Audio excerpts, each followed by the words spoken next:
ఆది పినిశెట్టి ఇండియాలో పేరు మోసిన ధనవంతుడు, మీడియా దిగ్గజం. అతను అబ్రాడ్ వెళ్ళి తన మీడియా గ్రూప్స్ అన్నింటినీ ఒక జాతీయవాద గ్రూప్తో రహస్య ఒప్పందం కుదుర్చుకుని తన కుటుంబంతో కలిసి లండన్కు వెళ్ళాలని ప్లాన్ చేసుకుంటాడు. కానీ ఒక హ్యాకర్ ఆ ఒప్పందాన్ని, అలాగే అతని వ్యక్తిగత జీవితాన్ని, అతని క్లోజ్ సర్కిల్లోని ఫ్రెండ్స్ని టార్గెట్ చేసి అతన్ని అధపాతాళంలోకి ఎలా తొక్కేశాడు అనేది మూవీ ప్లాట్. ఇంతలా టార్గెట్ చేసిన ఆ హ్యాకర్ ఎవరు, అతనికి ఉన్న గతం ఏమిటి అనేది రీసెంట్గా ప్రైమ్ వీడియోలో స్ట్రీమింగ్కి వచ్చిన డ్రైవ్ మూవీ చూసి తెలుసుకోవాల్సిందే.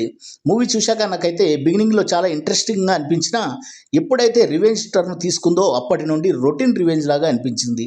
ఆ హ్యాకర్ వాడి సోర్సు బలంగా చూపించలేదు. చివరిలో ఈ మూవీకి పార్ట్ 2 ఉందన్న ఇంటితో మూవీ అసంపూర్ణంగా ముగిసిందన్న ఫీల్ వచ్చింది.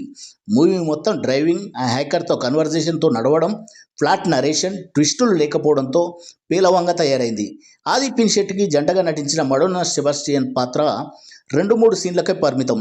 చివరిలో సత్యదేవ్ ఎంట్రీ బాగుంది.